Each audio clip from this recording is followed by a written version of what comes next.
Hey friends, just wanted to take a few minutes to encourage you.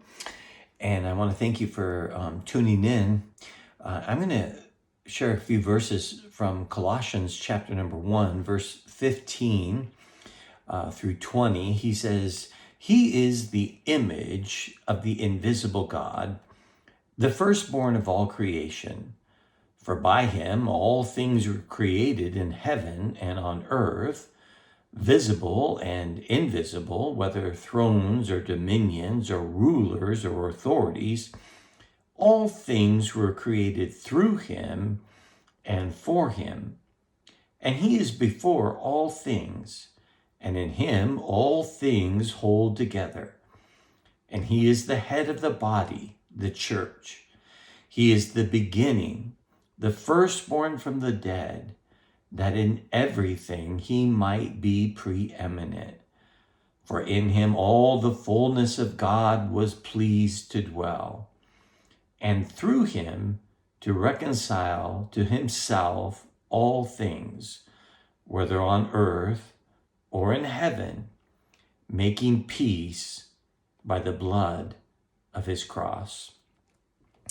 Well, that is just an incredible passage, and I know myself well enough to know that I could easily spend 30, 40, 50, 60 minutes or more preaching on this passage, but I do try to keep these devotionals fairly brief. But I want you to see in the very beginning that if you really want to have a right view of God, all you need to do is look to Jesus, because he is the image of the invisible God. Sometimes people, read the Old Testament and they get an idea that maybe somehow God is angry and vengeful, but that's so far from the truth, friend. He says he's the image of the invisible God. The Jesus that you read about in the Gospels is the image. He is the express image of who God really is. He's the firstborn. He says, for by him all things were created. He's the creator in heaven and earth, visible and invisible, thrones, dominions, rulers, authorities. All things were created through him and for him. And when I read that, I thought, wow, myself, you, as a part of God's creation, we were created by him, but not just for our own effort, but by him and for him. And so that my life has meaning and purpose, and your life has meaning and purpose, and that it's all for him.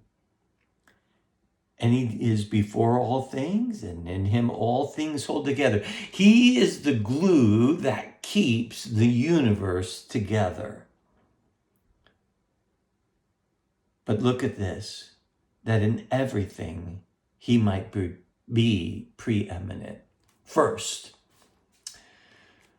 what a tragedy if all God was in our lives was prominent, when he is meant to be preeminent, first above all others, no competitor, no competition. I've talked about it this way before. If I come home and I say, hey, Vanessa, I just want you to know that you're prominent in my life. That conversation isn't going to end well, because she has every rightful expectation not to be prominent in my affections, but to be preeminent in my affections as my wife.